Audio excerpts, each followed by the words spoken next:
and welcome to our special edition of Beyond StArtups podcast. As part of Innovation Week 2025, we will be here today with Douglas, the founder of Kingsbarns Distillery. Douglas, if you could introduce yourself. Hi, my name is Douglas Clement. I'm the founder of the distillery. So I was born here in St Andrews, just above St Andrews at Craigtoon Park in the old hospital. Went to school in St Andrews. My dad's side are all farmers, my mum's side were all fishermen. I didn't really like either of those two things. I love golf, so I became a golf caddy before creating this place. That's very fascinating. Can you tell me a bit more about your experience of being a golf caddy? Was that your initial career? No, it wasn't really planned. I went to Dundee University, graduating in 2001 in business studies. But instead of getting a real job, in inverted commas, like my mum wanted me to, I bought a round the world air ticket and went travelling for 6 months. Then I started caddying at Kingsbarns golf course, the course within view of the distillery here. And I spent my 20s up until 2008 on this cycle of 8 months caddying here at Kingsbarns, and then 4 months backpacking and travelling the world. And it was actually while I was on a trip down in Tasmania where I met a few friends and they helped inspire me to create the distillery. So over the years, caddies are big influencers in what their golfers do. And so quite often my clients would ask me if they could visit a whisky distillery. And at that time, there was actually no whisky distillery in Fife with a visitor centre. So I always thought, one day someone is going to create a whisky distillery with a visitor centre in Fife. But I didn't think that person could be me because I didn't know much about whisky. I didn't really have any business experience. I didn't have any money. But that all changed when I was backpacking around Tasmania and I met up with one of my old caddy friends, a guy called Greg Ramsey, who was project managing a small startup distillery there called the Nant Distillery. And this was an old water mill, like a beautiful old barn. And as soon as I walked up to that barn, it reminded me a lot of this old farmsteading, because believe it or not, in the 1980s, when I was a kid, this place was a petting zoo, a farm shop, and a cafe. So I had memories of it as a visitor attraction, but then it went out of business. And so for 20 years, it lay derelict. And I would drive past this place every day and think one day someone's going to take that and turn it really into residential. Most places, farmsteadings are converted into residential. But anyway, as soon as I saw this small startup distillery in Tasmania, it immediately reminded me of not just this farmsteading, but a few of the other farmsteadings in the area. And so he, along with a guy called Bill Lark, really did encourage me to believe that I could come back and do something similar to what they'd done, because I didn't really know anyone in Scotland in the whisky industry. So finally I'd met someone like on the other side of the world, a bit crazy.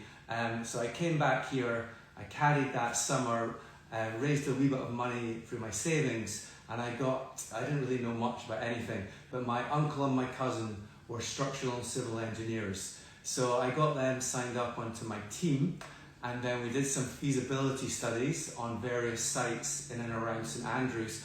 But to be honest, this place was always the one that I loved the most. So we ended up choosing this site, and then I formed the company, incorporated the company, the business, the Kingsbarns Company of Distillers Limited in May 2009. So that was sort of the start date when officially the project got going.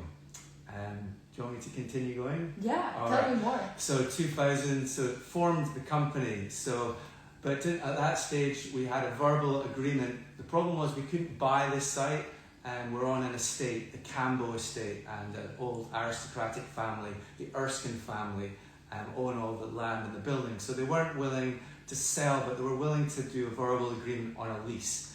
So we had this agreement for the lease, formed the company, and then it was how we're going to go about raising the money, because I didn't have any money and my uncle and cousin didn't have any money, and the chap down in Tasmania didn't want to put any money into it. So we had to raise money, and banks weren't interested, because the problem about starting a whiskey distillery is not like starting another business where you start a business, you get a product and you can sell it straight away. With whiskey, the spirit goes into a barrel, and then by law you have to wait 3 years till you can legally call it whiskey. But really, if you look at the main flagship whiskies out there, it's usually a 10-year-old. So you really don't sell in volume and start really making a profit until year 10 onwards. And that really puts most investors off. If you're trying to raise money and you're pitching to venture capitalists or investors or anyone really, they typically want their money back in 3 to 5 years with a bit of a profit. So how are we going to raise this money? So I decided to raise the money, wrote a business plan like all startup people should, and an investment document, giving away shares for phase 1 of the project, which was to raise approximately £100,000 to do all the preparation work, which is basically to get planning permission, which is a hugely costly exercise for a change of use from a building into a whiskey distillery. So wrote that business plan, investment document, giving away shares in return for the money, and really threw a big party next door at the Campbell house, and I would actually pitch to my golfers that I would caddy for. I needed to be quite careful, I needed to do it subtly, because I'm sure I would have been sacked if I'd have been in every one of my golfers' faces straight away. So if someone showed an interest or asked about me, I would tell them what I was doing. So I actually managed to do phase 1 fairly easily by the end of 2009. So I had that money to pay the architects, the engineers, also the lawyer. There were huge lawyers' fees involved in gaining the 99-year lease from the Campbell estate. So that initial phase 1 in terms of fundraising went really well. And then the next phase, once planning permission was done, then that was when we were going to go and raise out the big body of money, which was millions. So phase 1 raised that money in 2009, and then basically waited for planning permission. Shall I stop there or just keep going? No, that is very fascinating. But I have a little question.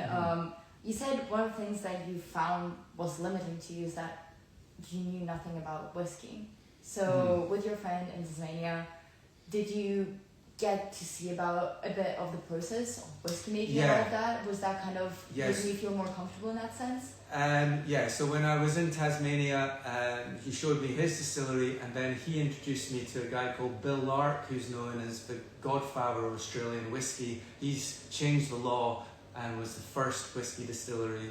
I don't know if he was the first or the second, but he started the industry over there, and now there's 20 or 30 distilleries over there. So I went to his distillery for a little bit, and then as soon as I got back here, I wrote to some of the whiskey distilleries who inspired me, and that was a distillery on Islay called Kilchoman. So I went over there and met Anthony Wills, also Mark Rainey from Bruichladdich. I also went to across to Arran. And here in Fife, there still is a whiskey distillery with no visitor centre, so no visitors are allowed. It's a private farm distillery, the other side of Cooper, called Daffmill, run by a chap called Francis Cuthbert. So he was kind enough to show me around as well. And then I just started learning, just visiting loads of distilleries, drinking lots of whiskey, and just sort of learning by experience. At a later date, which we might come on to once got that final funding, then I embarked on a postgraduate at Heriot Watt in brewing and distillation, a diploma. It's a postgraduate where you can work from home. So eventually I actually did that a few years later. But initially it was a huge learning experience, and I basically learned by visiting distilleries and writing to the 3 or 4 distilleries similar to this one, or distilleries nearby that would inspire me. So So it just basically shows if you have a good idea, it doesn't really, I think you shouldn't be put off by the fact that you don't have any experience in that particular product. If you, perhaps you can learn by you writing to people, doing work experience, and really just throwing yourself into it. But it sounds like you had to gather a lot of knowledge before founding this distillery. How hands-on is it then creating this kind of business? Because it does sound like you need a lot of technical knowledge, and like what kind of aspects does that really come through? Well, through those periods of work experience and visiting distilleries, I quickly realised that production was not my skill set. So it was always on mind to hire a distillery consultant. So I actually hired that initially anyway. It didn't end up being him who actually consulted on the distillery, but I'll get into that later. But initially he was going to be my distillery consultant to help with that, and we would hire a distillery manager, an experienced distillery manager.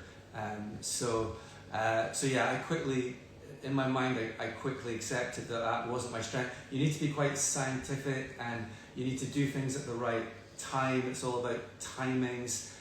Measuring, I was never very good at science. You need to be precise. That's not really me. If you turn the valve the wrong way, or if you press the wrong button, you can either blow the place up, or the whiskey can go down the drain. And so I felt my strengths would be more on the visitor side of things and the marketing side of things.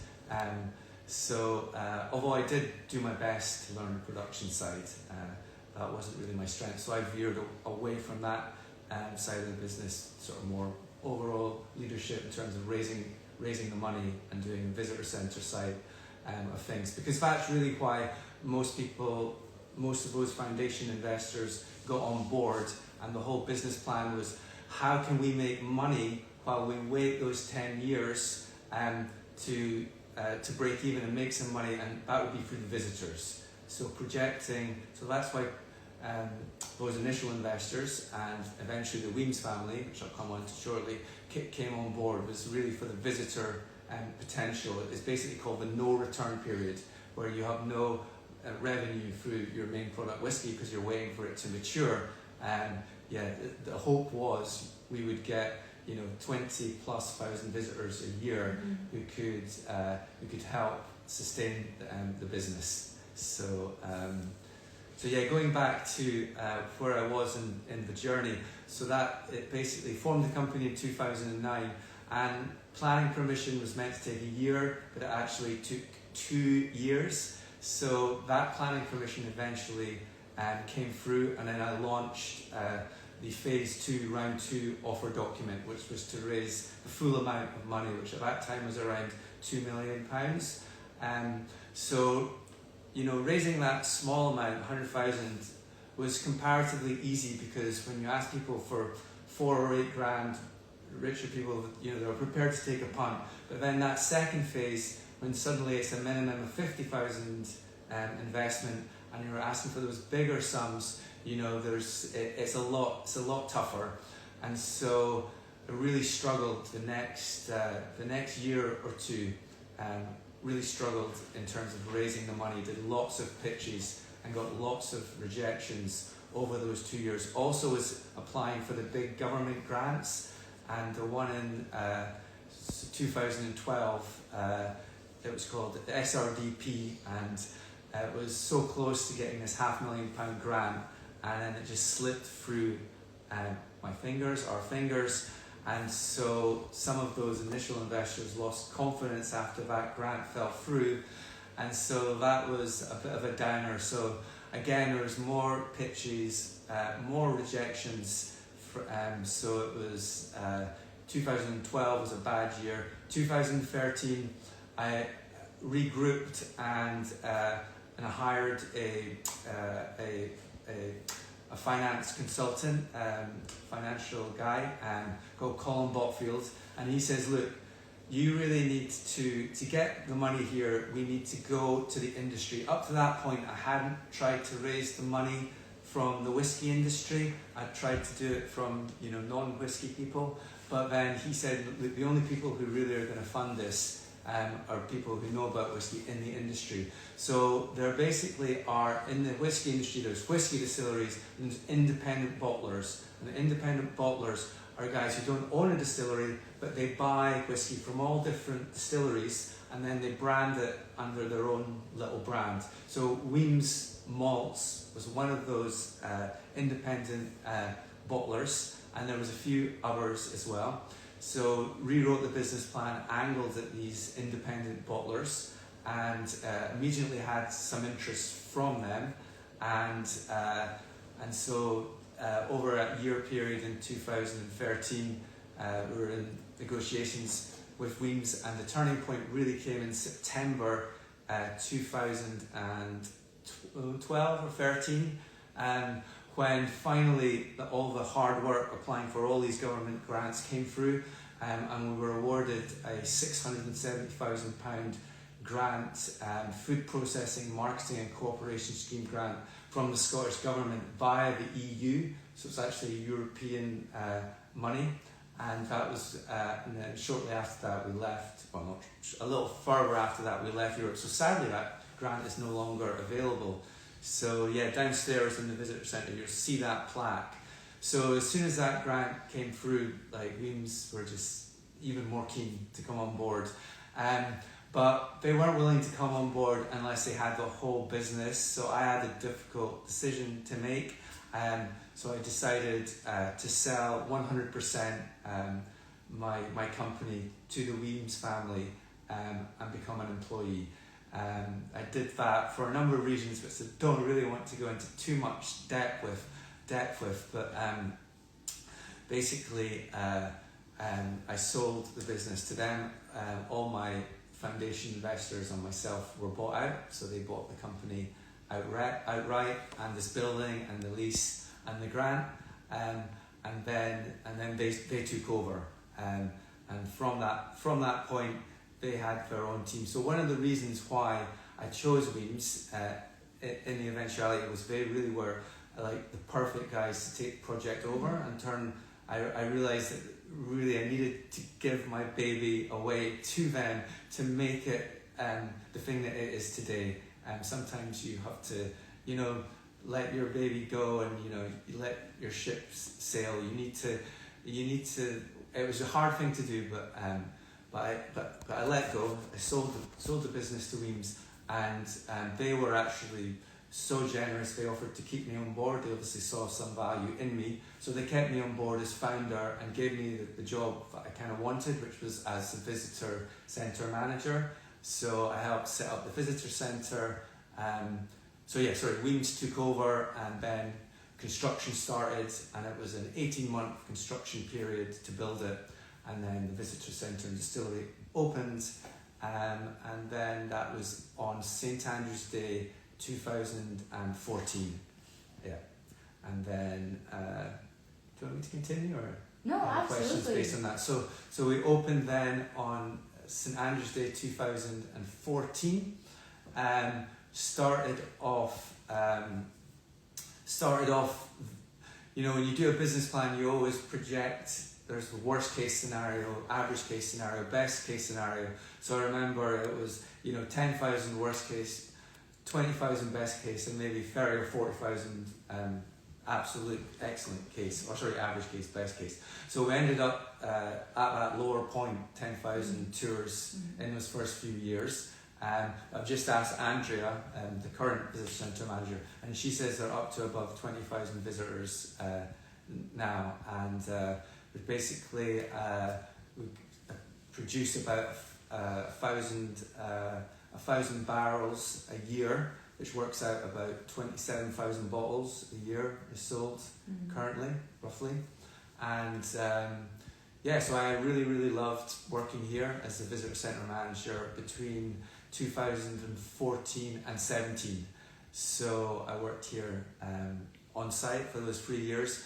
And then around the 10-year mark, I decided it was time to move on. I was not exhausted, but I felt that I'd done everything I could, and I really needed to move on to whatever I'd do next. So So I left the business in 2017, but I left on good terms, and I still come back with clients and do special VIP tours in the evenings, but I'm not actively involved in a day-to-day role anymore. So, but my contribution was more in those early years getting the place set up.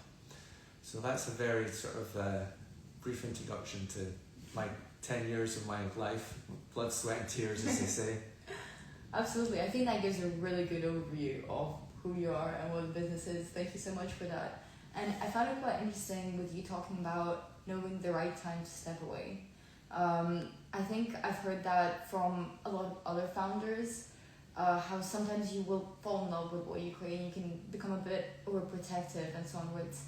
And I was kind of wondering, was there a situation that made you realize that? Because it is a hard realization to come to, and not everyone has the courage to come to it. Was there something that pushed you to it? Well, I mean, to be honest, I think if I'd have been clever enough, and if I'd have had my money in the beginning, and if I was, if I still owned the business, or if I'd have had some substantial shareholding, I may well have stayed. But the reality was that I was no longer a shareholder, so I was just really doing a manager's job. And I think as much as I loved working here as the visitor centre manager, I just loved meeting all the guests, giving praise and saying how great the place was. That was fantastic. But for me, the really exciting, fantastic part was that creation part. Having the idea, raising the money, seeing it built, and then those first 2 years working there was really, really special. And so I think it was a combination of the fact that I really wasn't a shareholder anymore. I was founder. So although I felt it was mine, it wasn't actually mine, and I really was now just an employee. And while that didn't bother me in the beginning, I think perhaps I started to think, right, maybe I should do this again. So I was thinking back then, one of the reasons I did leave was because I thought I could set up another distillery, which is still in my mind. So after leaving here, I haven't really told too many people about this because I wanted to try and do it without publicity. But I did spend a few years trying to set up another distillery, which didn't quite happen. COVID sort of put a halt to that particular project. So so it was a combination of having that burning desire inside to do it all again, and trying to learn from what I did here and the mistakes I did here, to try and do it all again, set something else up. Combination of that and the fact that although I was the founder, I wasn't the owner anymore. Yeah. So it felt like maybe, but in a practical sense, it really wasn't mine anymore. And I thought maybe it might be better to move on and let the story maybe move away from me slightly to the owners, the Weems family, and it's their place now. So I definitely see that. Like, ownership of ideas is a lot of the reason I hear founders go into entrepreneurship in the first place, because people say they want to own what they create. So I feel like that was definitely a very challenging experience. And kind of in that sense, just tracing back quite a lot, you talked about the no return period. I found that quite interesting because I think on a daily basis I never considered what it takes to start, a whiskey producing business. If you could explain a bit more about the logistics of how, well, obviously you touched on how you navigated that period, but just expand on it, because I think that's not something the average person really thinks about. It's quite logical, but... Yeah, it's just, the working capital required for a whiskey distillery is absolutely huge, because you have to buy barrels from America. In Kingsbarns' case, 80% of the spirit goes into American bourbon barrels from Kentucky, from Heaven Hill Distillery, and then also buy barrels from Spain, sherry butts, and also port red wine round barriques. So a huge cost in buying all those barrels, a huge cost on barley, your main ingredient, particularly after the Ukraine war, because Ukraine was like one of the biggest places in Europe for barley. So the prices, like in a lot of industries, the prices have really gone on sky high. So yeah, you've got all those, and then the energy, all the energy surrounding the production processes, and then the actual kit as well. So there's huge startup costs there. Most distilleries will, in addition to having a visitor centre, they might also produce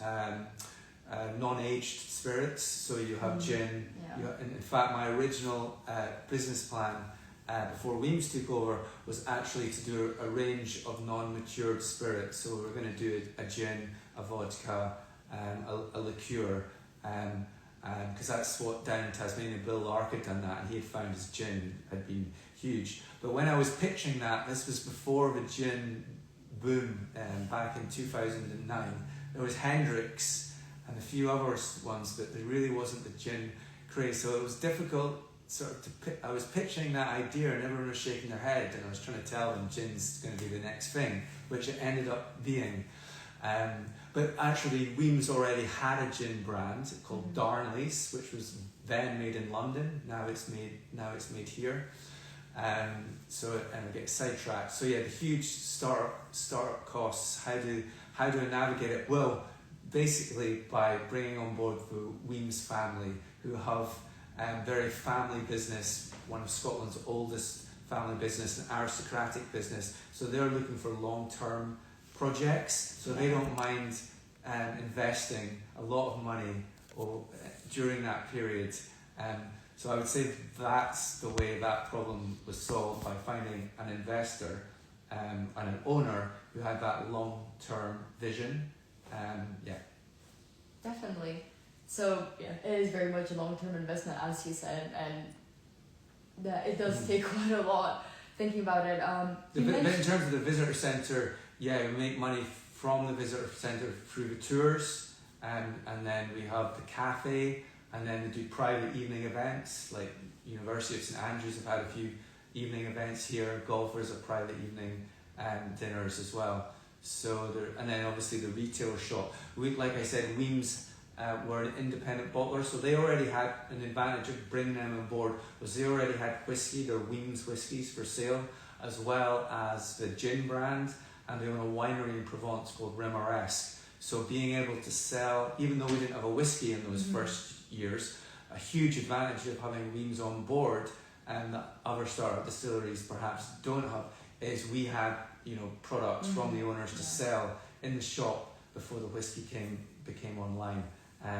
But certainly, you're even with the visitor centre and selling all those things in the first few years, you're still losing a lot of money overall. So you really need an investor with deep pockets and that long-term vision. I'm wondering how you went about the marketing then, because I think advertising a whiskey distillery with no whiskey in it just yet could be quite hard. How did you go about that? Marketing, I think,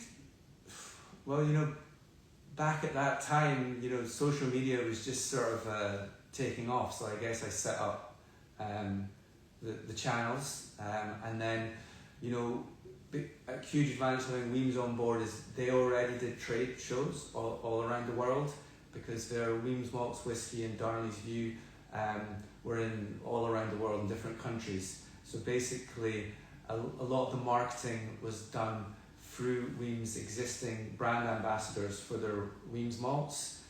So basically, particularly through the winter, almost every week there is a whiskey festival in different cities around Europe and the world. So a lot of the marketing was done through that way. And then I guess just the traditional marketing channels as well. But I think that a huge advantage of having the name Kingsbarns was Kingsbarns is already known as a high-class luxury brand around the world because of the golf course. Kingsbarns Golf Links opened in 2000 by two Californians, and very quickly, with no marketing, it became one of the best courses in the world, and so people recognise that name Kingsbarns around the world. So very much piggybacking, I think, on the success of the Kingsbarns name through the golf course, pretty much golfers through to the. I think that helped as well. And in that sense, you also mentioned that early on, a lot of the ways you kind of got the idea out was by speaking to people who you were caddying for. Mm-hmm.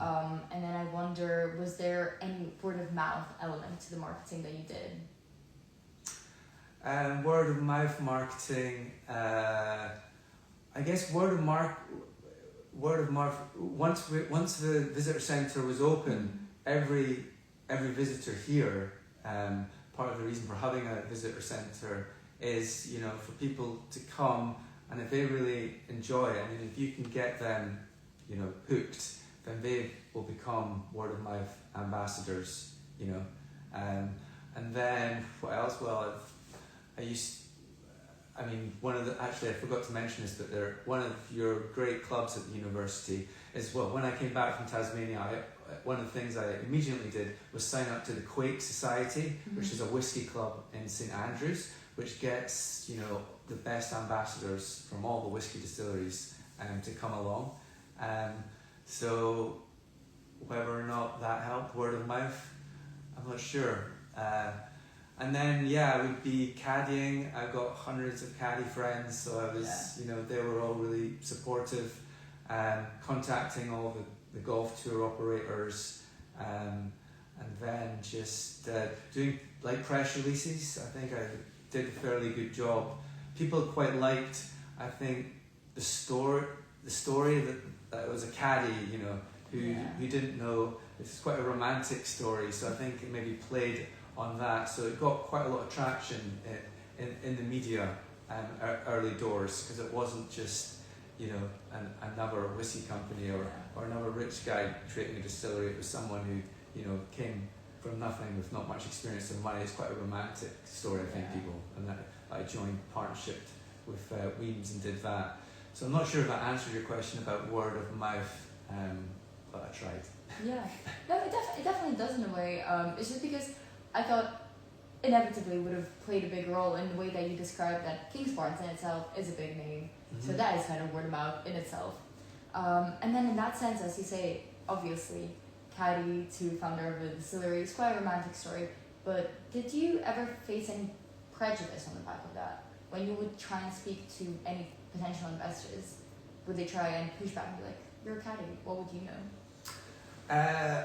A little bit, but I had my team around me, so I didn't really. Perhaps some of them thought that, but generally when I did the pitches, I usually had either Colin Botfield or my previous accountant before him by my side, and then my architect, one of the top architects in Great Britain, Simpson & Brown Architects, Andy Davey, and then I'd have my uncle and cousin sort of supporting me, and sometimes my lawyer as well, John McAndrew. So they gave me a lot of confidence when so I don't think so, because when they ask about my background, I felt I was a caddy, but I didn't feel I was just a caddy. I went to university, I got a first class degree from Abertay, so I don't know whether that had any effect,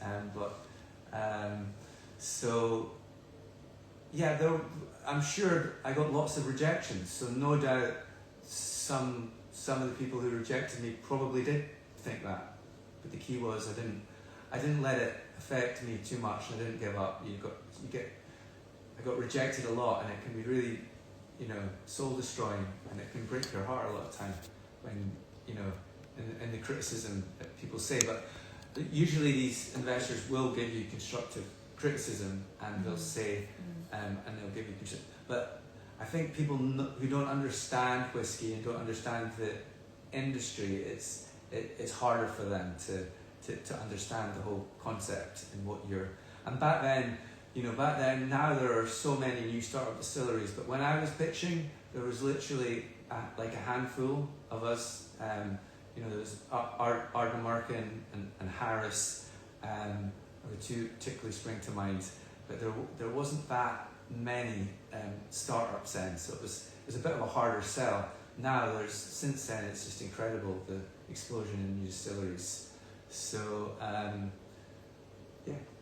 So in saying that there was only a handful of startup distilleries back then, would you say all of you had the instinct to kind of like group together and try and collaborate and ever exchange experience, or did you always view each other more as competition back then? Well, that's a good question. No, I didn't really see them as competition because they were all on other sides of the country.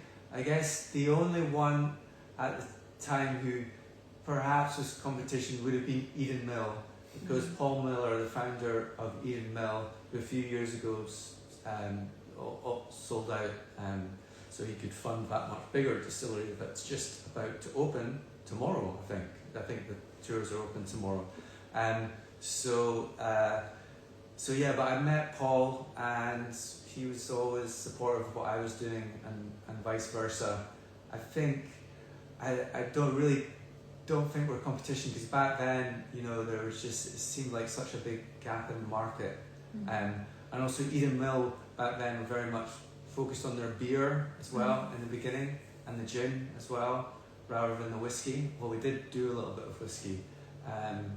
So in terms of collaborating, no, we didn't really collaborate, although there was some discussions, but it's so long ago I can't really remember what was discussed. But I don't work here anymore, but certainly I hope that Eden Mill will send visitors here and vice versa.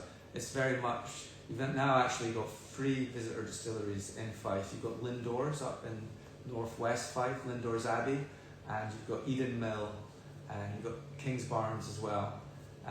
So it's very much, Fife is almost becoming a whisky trail in itself, like other regions like Islay and Speyside. And that was actually in my original business plan when I was pitching to investors. They asked me that question, did you see it as competition? I was like, no, the more the better, because we really want, Fife's got great potential and it could really become its own little region. And I would love it if Fife would break free from the lowland whisky region and become its own region. Because in addition to Lindores and Eden Mill and Kingsbarns, you've actually got two non-visitor distilleries, Daft Mill and Inchderny, which is in Glenrothes. And you've also got the biggest distillery in the world in Leven, Diageo's Cameron Bridge, which is a grain distillery rather than a single malt distillery as well. So in fact, that's one of my things I'm doing now is I'm doing golf and whiskey tours. So I'm very much hoping now Eden Mill's open. That's going to be one of my great day trips, a Fife whiskey tour. That sounds so fascinating. The birth of the little Fife whiskey hub. I will trace back again. When I asked you the question about how potential investors viewed you, you mentioned that whenever you speak to them, you had the support of your team. Who were the people in your team?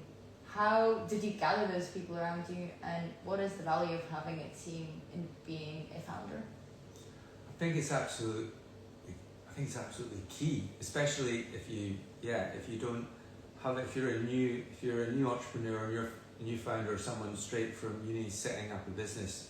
You're surrounding yourself with people like professionals, because this project required expertise in like a lot of different areas, because this is a B listed with Historic Scotland building, so it was key to have a restoration architect.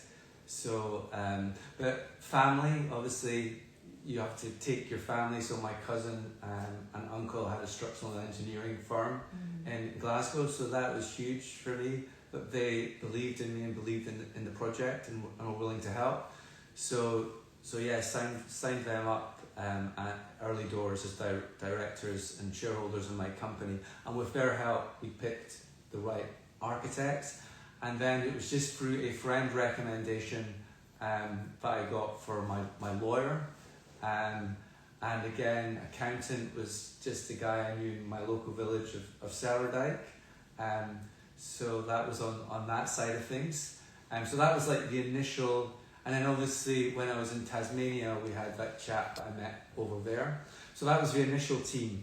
But that team all changed. When Weems took over, the only person from that team left was myself. And Weems brought in, I would say, like an even more incredible team, because they had the experience and to do that. So once Weems came on board, there were a range of consultants that were brought on board, both on the visitor centre side and the production side. The architect stayed the same, which was great, Simpson and Brown. The contractor who built it stayed the same. They were one of the main contractors who tendered for the project early on with me. They were called Colorado Construction. But then on the visitor centre side, the head of marketing with the Weems Group in Edinburgh, Karen Stewart, she worked with me, and we hired a visitor centre designer called Richard Skakel, and so that was his business, designing.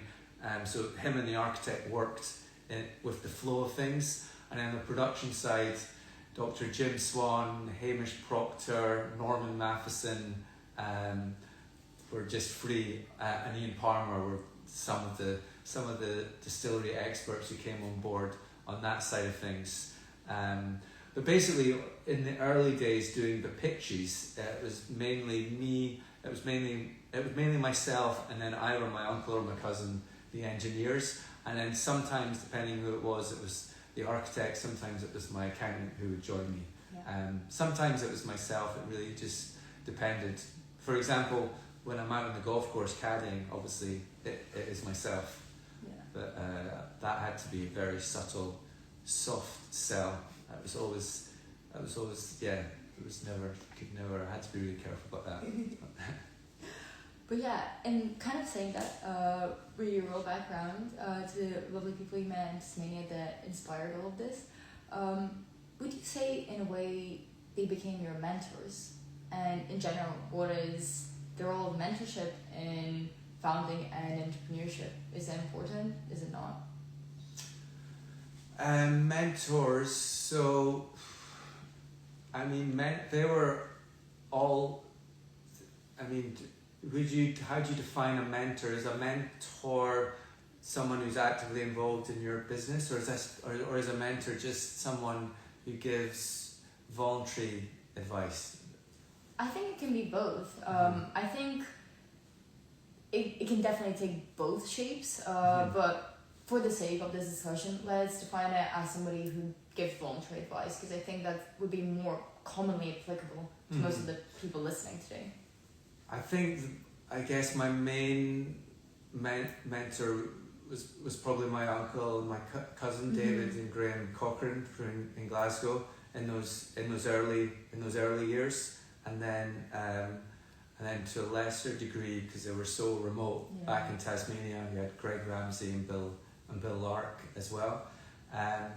So, and that, I guess, they weren't really mentors, but they were more like inspirational people, those people that I visited. So the owners of Daffmill Distillery, Francis Cuthbert, whenever I visited him or chatted to him, or Anthony Wills at Kilchoman, or Ewan Mitchell at Arran Distillery, or even Mark Rainey at Bruichladdich, they weren't mentors because they didn't really give me a lot of advice other than when I went over there to meet them, but I knew about their story. I had learned how they had started their distilleries, and so although they probably wouldn't be proper mentors, more inspirational heroes probably would be the word for them. So yeah, mentor would probably be more my uncle and my cousin, who I'm eternally grateful for. It was after Weems took over, unfortunately, one of Weems's business is actually a property business, so they weren't able to stay on board on the engineering side, because Weems had their own engineers who also did a fantastic job. Harley Haddo were the engineers in the end. So mentors. I've never really thought about mentors, to be honest with you.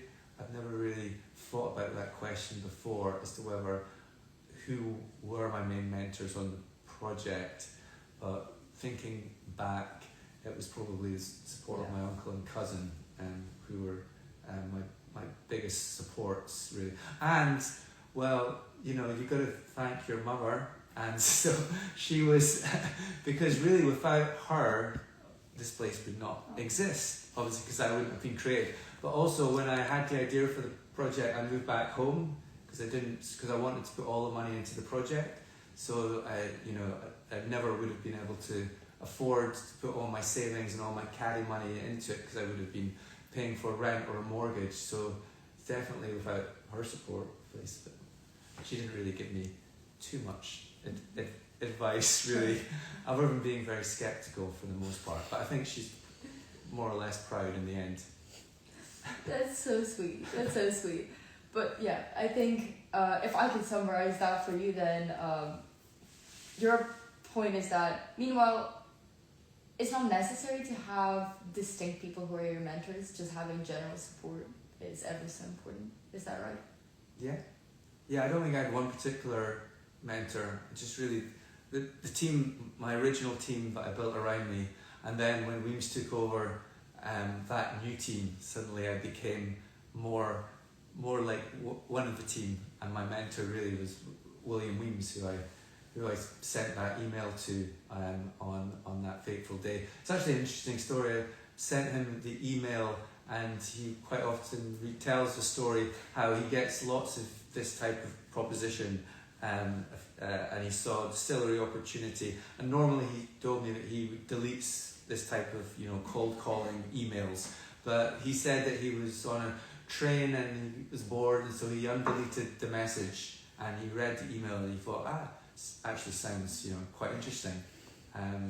So yeah, it's I always enjoy it when he tells that story. Fate, it's fate. Absolutely, that is ever so important. And I think talking about fate and market development and all of that, you mentioned the gin boom. What do you propose is going to be the next big thing in this industry? Well, the industry, during COVID, people were at home buying a lot of whiskey, so it was boom at times actually during COVID. But since COVID, the market's slightly dropped, and a lot of distilleries are cutting back on production. So really there was a gin boom, but in different countries it's a different level of growth. So America are a little bit behind, so I think gin now is like rapidly growing in America. So after gin, there's really tequila was like the big one, and there's been talk of rum becoming the next gin for a number of years, and that's, I don't know whether that happen or not. But really the trends are more, young people aren't drinking alcohol really like they used to be, so it's really, it's hard to predict. I've heard people say rum will be the next gin, tequila as well. I really don't know. I think non-alcoholic beverages are actually doing quite well. There's Seedlip and so yeah, I'm not sure which will be the next big alcoholic drink. Hopefully whiskey will stay up there. And now Kingsbarns has a 10-year-old. It's I think times are looking good for the future, because just a few months ago the first was up to, because a lot of distilleries wait but under big financial pressure. So by law you can sell whiskey after 3 years. So most new distilleries do sell whiskey before that 10-year point. Some don't. Some who have got very deep pockets and can wait till year 10 or year 12, such as Daft Mill. Francis Cuthbert at Daft Mill, he waited.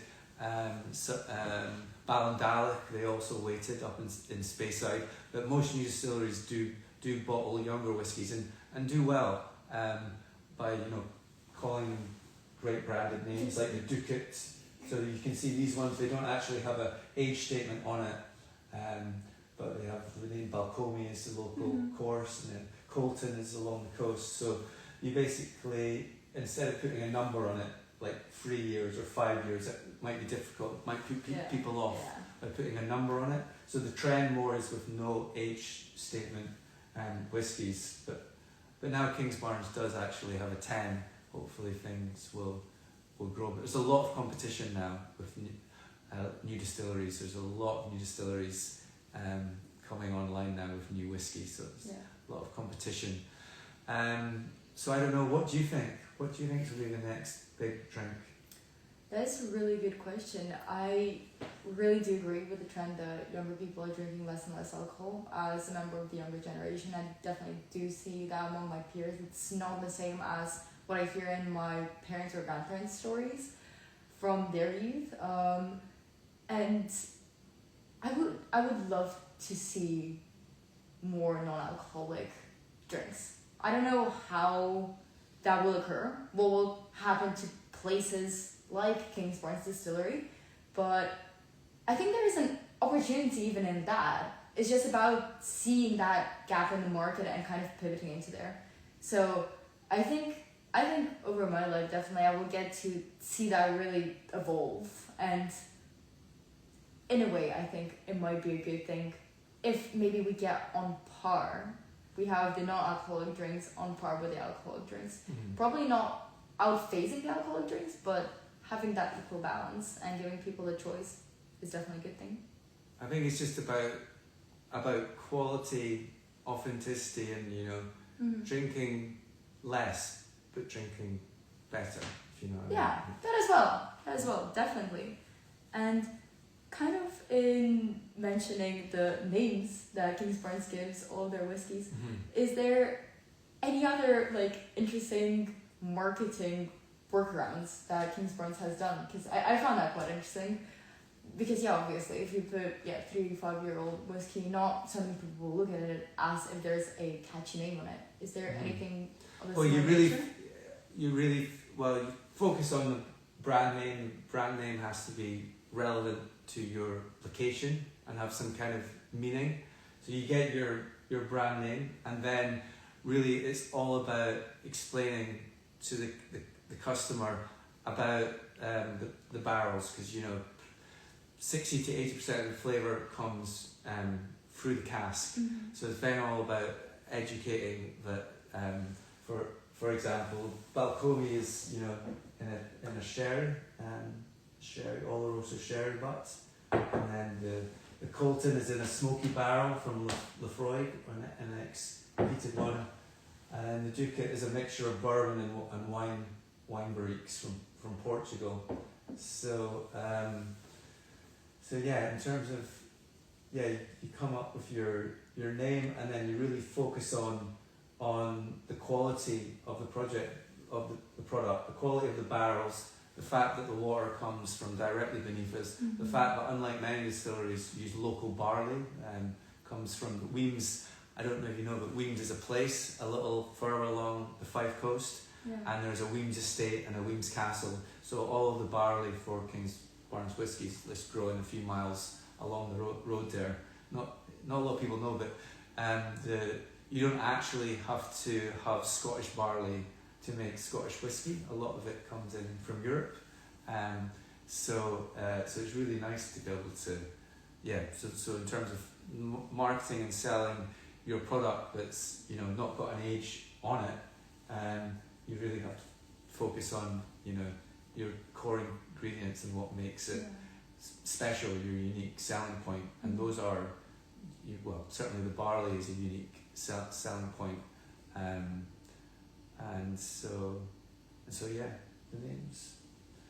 The names is Dream to Dram was the name of the first whiskey that came out. That was only 3.5 years old, and it really got great reviews. And that expression, Dream to Dram, was coined by a writer, Jamie Johnsey, to describe my journey from golf caddy to distillery founder. So that was the first whiskey. That was discontinued, and it was replaced by the 7-year-old Ducat. A Ducat means dovecot, and as you drove in you would have seen that central tower. So that's the architectural centerpiece. A dew is a dove, and a cot is like a baby's cot where they live.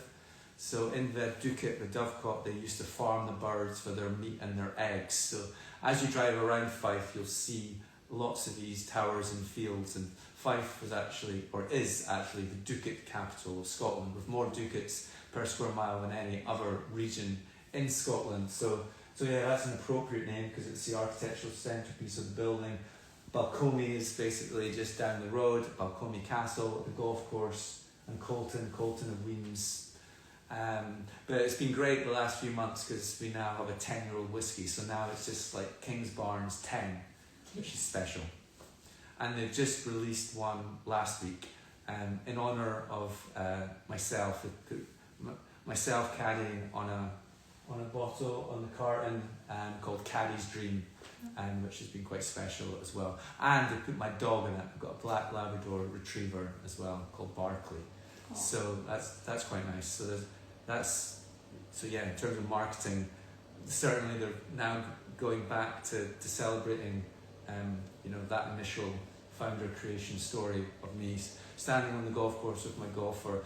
I have to say that my dog would not have been there caddying with me. That would just have been chaos. But it looks great if you get a chance to look at the packaging. It's yeah. That's definitely a very nice way to go around marketing, because obviously, yes, you have the milestone of the 10-year-old whiskey, but also within the names, as you described, I think a customer isn't just buying whiskey, they're buying a part of the story of Kingsbarns, and that is very special. And in that sense, we're coming to the end of the hour we have together, and I want to round out by asking you about the many challenges that you faced, the things that you took out of those challenges, and the advice you have for any founders that essentially aspire to starting and creating anything of their own. I think really, probably not. I mean, when I left university, and even when I was at school, never really knew what I wanted to do, never really felt I would ever have a good idea. But then suddenly it took me, to my early 30s. So don't be worried if you don't have that entrepreneurial spark idea initially, because I certainly didn't have one or have any ambition to be an entrepreneur or a businessman until really I had that eureka moment out in Tasmania. So yeah, just try and find a gap in the market. Even if once you find that gap in the market, don't be put off if you don't know about that business or the product. Just learn about it, visit other businesses who are successful in what they do, and if you can think of a way of doing that. And then don't be put off. It's easy enough to form a company, get advice. Your local, each region council has business advisor. Here it's called Fife Business Gateway. So you get a business advisor. I got a great one. Build a great team of people around you. Write a great business plan, and then just do your pitches. And initially you're probably going to muck up, but don't be put off. Don't take the criticism to heart. Don't be put off when people tell you it'll never work. I had lots of doubters over the years who doubted it, but I just ploughed on and didn't give up.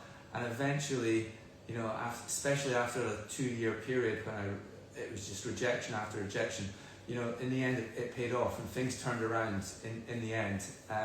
So just keep going. And then even if it's this was my first attempt at a business. Most founders can fail completely in their first few businesses. I think I did mixed here. I got it up and running, but I certainly did a lot of things wrong, and I wasn't able to keep control of the business. But don't worry about that. Just persevere and just go for it would be my advice. Thank you so much.